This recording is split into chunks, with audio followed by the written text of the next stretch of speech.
अमरावती जिले में बेमौसम बारिश के कारण गेहूं की फसल को नुकसान पहुंचा है। अचानक से हुई बारिश की वजह से जिले में मौसम बदल गया है। मौसम विभाग ने राज्य में 4 से 5 दिनों तक बेमौसम बारिश के साथ आंधी चलने का अनुमान जताया था। इस बार ये अनुमान सटीक साबित हुआ है। राज्य के कई जिलों में झमाझम बारिश और ओलावृष्टि हुई। अमरावती जिले में भी बेमौसम बारिश हुई है। अमरावती जिले में हवा के साथ हल्की बारिश होने से तैयार हो चुकी गेहूं की फसल और चने की फसल को भी भारी नुकसान हुआ है, जिससे किसान काफी परेशान है। इसलिए किसानों ने मांग की है कि सरकार पंचनामा कर किसानों को मुआवजा दे।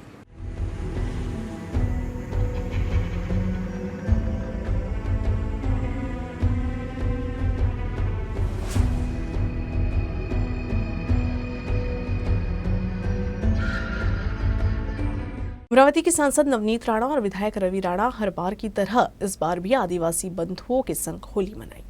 होली का त्योहार हमेशा ही एक दूसरे संग आपसी भाईचारे के साथ मनाया जाता है। अमरावती के सांसद नवनीत राणा और विधायक रवि राणा होली के मद्देनजर मेलघाट के दौरे पर थे। इस दौरान उन्होंने आदिवासी इलाके में होली मनाई। इस दौरान राणा दंपति ने एक दूसरे को गुलाल लगाकर शुभकामनाएं दी। साथ ही राणा दंपति ने आदिवासी नृत्य भी किया। बाला से दे भैया बुरा से दे हमारा नाच का बोल कपड़े लेन ठाड़वा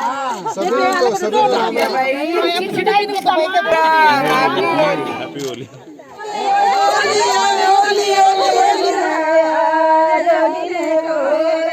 शिंदे गुट के नेता और निर्दलीय विधायक बच्चू कडू ने कुछ अलग अंदाज में इस बार की होली मनाई। एक दूसरे पर रंग नहीं डालते हुए विधायक कडू ने गांव के पेड़ों और गांव की दीवारों और गांव के स्कूलों को रंगने का काम अपने हाथ में लेते हुए होली के दिन पेंटिंग का काम किया। होली में सभी एक दूसरे को रंग लगाकर खुशी मनाते हैं। विधायक बच्चू कडू ने इस होली के अवसर पर एक सराहनीय पहल की है। कडू ने अपनी मां की याद में पिछले साल से स्कूल को पेंटिंग करने की गतिविधि शुरू की है। इस गतिविधि का ये दूसरा वर्ष है। इस अवसर पर विधायक कडू ने कुरलपुरना स्थित जिला परिषद स्कूल में जाकर खुद भी पेंटिंग की। विधायक कडू के कार्यों की हर जगह सराहना हो रही है।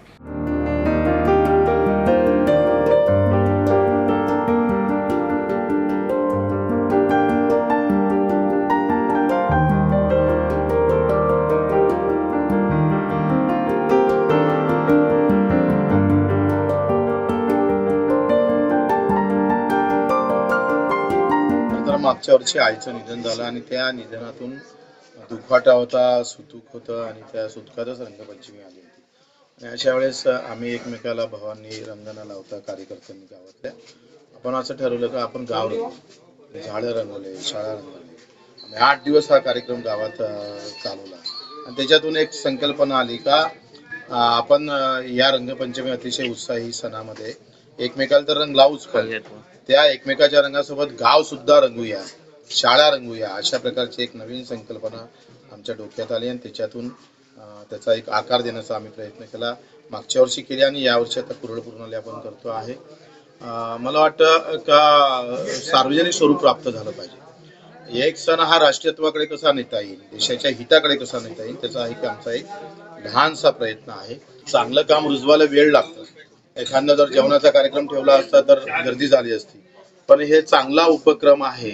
त्याच्यासाठी पुढच्या वर्षी रंगपंचमीच्या 1 महिना अगोदर सगळ्या जिल्हा प्रमुखांची बैठक घेऊन प्रत्येक जिल्ह्यात एक तरी शाळा अतिशय चांगली झाली पाहिजे। कारण जिल्हा परिषदेच्या शाळेमध्ये आता सरपंच, उपसरपंच, आमदार, खासदाराचे पोरं शिकत नाही। एसटी बसों की लेट लतीफी से हर कोई वाकिफ है। खासकर ग्रामीण इलाके में एसटी बस के समय पर नहीं चलने से यात्रियों को काफी परेशानी होती है। यात्रियों की सुविधा के लिए लालपरी का जाल गांव-गांव फैला हुआ है। यात्रियों के लिए एसटी महामंडल द्वारा तरह-तरह के उपाय किए जा रहे हैं ताकि यात्रियों को कोई परेशानी न हो। प्रत्येक बस स्टैंड पर बसों की समय सारिणी भी लगाई गई है, लेकिन इसके बावजूद यात्रियों को बस के लिए स्टैंड पर घंटों इंतजार करना पड़ता है।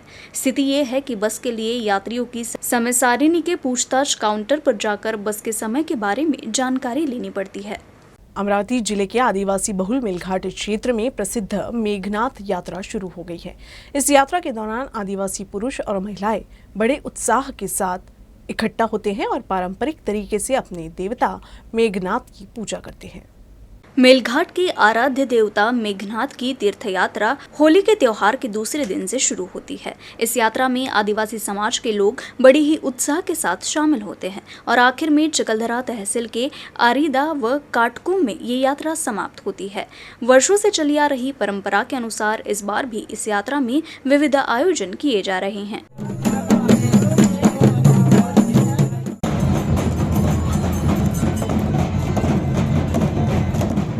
सांसद डॉक्टर अनिल बोंडे ने अमरावती जिले के नांदगांव स्थित टोल बूथ को लेकर पुलिस आयुक्त से शिकायत की है।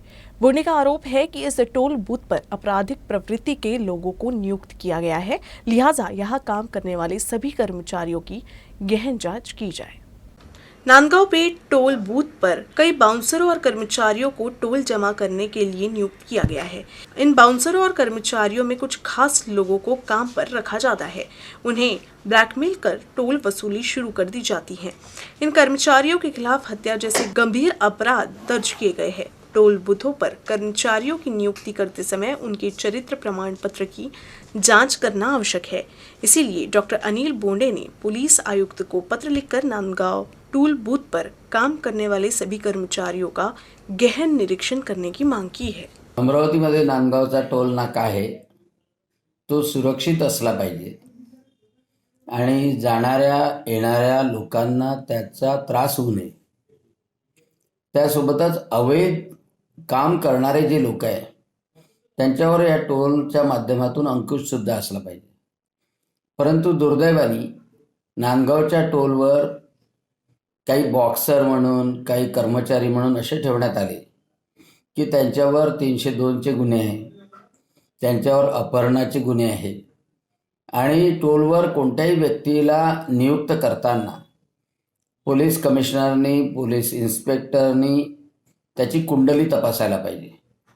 असे गुन्हेगार लोक तिथे ठेवलेले आहेत आणि त्या टोलच्या बाजूला एक अवैधरित्या कॅन्टीन निर्माण केलेलं आहे आणि त्या कॅन्टीनमध्ये हे टोळकं बसलेलं असतं। जाणाऱ्या येणाऱ्यावर पाळत ठेवले जाते। एवढंच नाही तर त्यामुळं स्त्रियांची जाणाऱ्या येणाऱ्यांची सुरक्षासुद्धा धोक्यात येते की संपूर्णतः गुन्हेगारी प्रवृत्तीचे असलेले बॉक्सर असो सुरक्षा रक्षक असो ते काढून टाकले पाहिजे आणि पोलिसांनी त्या बाबतीत कारवाई केली पाहिजे। त्यासाठी पोलीस कमिशनरला पत्र लिहिलं। दुर्दैव आहे की त्या ठाणेदारांनी असे नियुक्त झालेले गुन्हेगार लोक तिथे असतात तेव्हा डोळे झाकून कसा तो काम करतो हे सुद्धा दुर्दैव असल्यामुळं त्या ठाणेदाराची जर चूक असेल त्याच्यावर सुद्धा कारवाई करावी असा माझा आग्रह आहे। टोल बूथ कार्यकर्ता जनता से संबंधित है। यहाँ माल परिवहन और टोल बूथों के माध्यम से यात्रियों को गुजरना पड़ता है। इसीलिए टोल बूथों पर खतरनाक आपराधिक प्रवृत्ति वाले लोगों को काम पर रखना जनता को अपराधियों के सामने खड़ा करने जैसा है। यही नहीं, रात के समय यह जुआ, शराब, नशीले पदार्थ आदि का कारोबार भी होता है, जो यहाँ आने जाने वाले लोगों के लिए खतरनाक है। Arun Joshi, UCN news, Amravati. Melghat tiger reserve में पर्यटक द्वारा जंगली जानवरों को खाने के लिए तरह तरह के खाने की पेशकश करते हैं। पर्यटकों की इस हरकत से जंगली जानवरों के साथ पर्यटकों की जान का खतरा बना रहता है, लेकिन ऐसे पर्यटकों के खिलाफ कोई कार्रवाई नहीं की जाती। वहीं दूसरी ओर यहाँ लगे नोटिस बोर्ड भी केवल सजावटी सामान बनकर रह गए हैं। मेलघाट टाइगर रिजर्व में पर्यटन के दौरान जानवरों को कुछ भी खाने के लिए दिया तो 25,000 का जुर्माना लगाया जाएगा। इस तरह के नोटिस बोर्ड तरह तरह के लगाए गए हैं, लेकिन सैलानी इस ओर ध्यान न देते हुए तरह तरह के खाद्य सामग्री जंगली जानवरों को खाने के लिए यहाँ फेंक देते हैं। इससे वन्य जीवों के साथ पर्यटकों और अन्य नागरिकों की जान को खतरा पैदा होता है, लेकिन अब तक किसी के खिलाफ कोई कार्रवाई नहीं होने के कारण ये तख्तियां महज सजावटी सामान बनकर रह गई हैं। किसी समय रास्ते से गुजर रहे किसी पर्यटक के पास उन्हें कोई थैली दिख जाए तो ये जानवर झपट लेते हैं। कभी कभी वे हमला भी करते हैं। ये वन्यजीव वाहन चालकों पर कूद पड़ते हैं, जिससे ये काबू से बाहर हो जाते हैं। नागरिक पर्यटक भी अपने बचाव के लिए जानवरों को मारने की कोशिश करते हैं, जिससे ये वन्य जीवों और पर्यटकों के लिए खतरनाक साबित होता है। अंतर्राष्ट्रीय महिला दिवस पर आंगनवाड़ी कार्यकर्ताओं ने अपनी लंबित मांगों को लेकर अमरावती जिलाधिकारी कार्यालय के सामने एक दिवसीय धरना दिया। जनवादी महिला संगठन के नेतृत्व में जिले भर की आंगनबाड़ी कार्यकर्ताओं ने अमरावती जिलाधिकारी कार्यालय के बाहर समानता के लिए एकजुट संघर्ष किया। आंगनबाड़ी कार्यकर्ता आशा कार्यकर्ता को सरकारी कर्मचारी का दर्जा मिले, सरकारी सेवा में शामिल किया जाए, इन सभी असंगठित महिलाओं को बराबरी का हक दिया जाए, इसकी मांग को लेकर जोरदार विरोध के नारे लगे।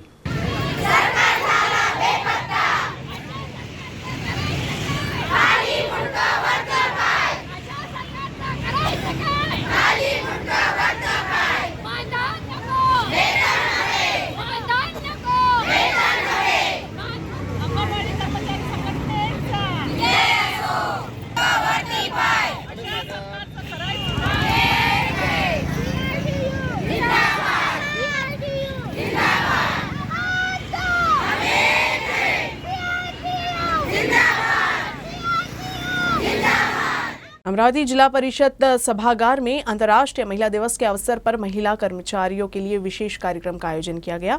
इस दौरान महिला कार्यकर्ताओं ने फिल्मी गाने पर जमकर डांस किया। आइए देखते हैं उनके कमाल के डांस की एक झलक।